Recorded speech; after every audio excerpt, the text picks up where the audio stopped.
Good evening. আমরা এখন চলে আসছি, আমরা কিন্তু এখন পাতায়া বিচে। দেখেন পাতায়া বিচে আসলে অনেকদিন পরে আমরা আসলাম এবং দেখেন আসলে সমুদ্রের যে বিশাল সমুদ্র, এই যে মাঝখানে যে বড় বড় দেখেন যে শিপগুলো, এগুলো হচ্ছে মানে আপনার এগুলো একটা হোটেল, ভাসমান হোটেল। তো এই ভাসমান হোটেলগুলোতে আপনি যদি থাকতে চান তাহলে হচ্ছে পার নাইট আপনাকে 5,000 বাত আপনাকে গুনতে হবে, হ্যাঁ, এক রাতের জন্য। আর এই দূর থেকে আসলে ওই যে পাতায়া সিটি যে লেখা দেখা যাচ্ছে ওখানে দেখেন, ওইটা হচ্ছে পাতায়ার আপনার ওই মানে ওই জায়গাটা আমরা রাতে যাব আপনাদেরকে নিয়ে, ঠিক আছে। তো এখন আসলে আমরা কিছুক্ষণ আগে আসলে মাত্র আমরা খাওয়া দাওয়া করে এখন বিচের পাড়ে আসলাম। এখন আমরা হোটেলে যাব, রেস্ট নিব, তারপরে সন্ধ্যার পরে সেই ওয়াকিং স্ট্রিটের ভিউ আপনাদেরকে দেখাবো এবং অনেক অভিজ্ঞতা শেয়ার করব, যেটা আপনি কখনো কল্পনাও করতে পারবেন না যে কী ধরনের অভিজ্ঞতা, ঠিক আছে। তো সাথে থাকবেন।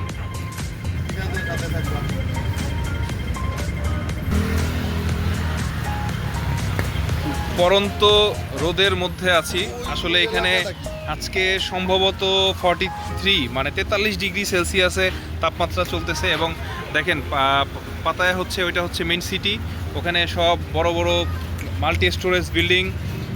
তো আমরা এখন পাতায়া বিচের পাড়ে যে মানে রোড, এই রোড সাইড দিয়ে আমরা হাঁটতেছি। তো আসলে পাতায়া আসলে এখানে আসলে ট্যুরিস্ট আকর্ষণের প্রধান কারণ হচ্ছে এখানে আসলে যে ধরনের ফ্যাসিলিটিস আসলে আপনারা আশা করেন, তো সব ধরনের ফ্যাসিলিটিসই এখানে পাওয়া যায়। তো যার জন্য ট্যুরিস্ট আকর্ষণের মূল হচ্ছে পাতায়া। কিন্তু আসলে এটা আপনি যেভাবে দৃষ্টিতে আপনি ভাববেন সেই দৃষ্টি আপনার চোখে পড়ে যাবে। তো আসলে আমরা সবাই দৃষ্টিগোচর মানে আসলে দৃষ্টি আসলে পজিটিভই দেখতে হবে, যেহেতু এটা হচ্ছে ভিন্ন একটা দেশ এবং এই ভিন্ন দেশে আমরা আসছি এখানে আমাদের যে উদ্দেশ্য ঘোরা, সেই ঘোরার উদ্দেশ্য নিয়ে এখন মোটামুটি একটু আস্তে আস্তে বিকেল হচ্ছে, বাতাস। তো মনুরা, আপনি দেখতেছেন যে এখানে আসলে সন্ধ্যার পরে পাতায়া মূলত হচ্ছে বিকেলের মানে বিকেল থেকে আসলে ওদের লাইফস্টাইল শুরু এবং বিজনেস সব কিছু, হ্যাঁ। তো এখানে ডাব আসলে খুব সব কিছুই আসলে এক্সপেন্সিভ, আপনার হোটেল বলেন।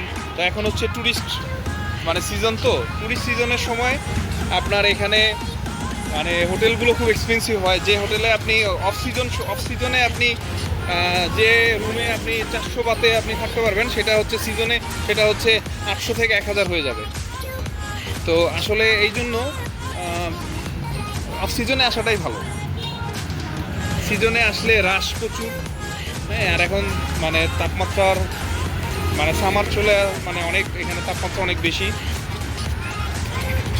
বিলিভ ইট অর নট, এখানে হচ্ছে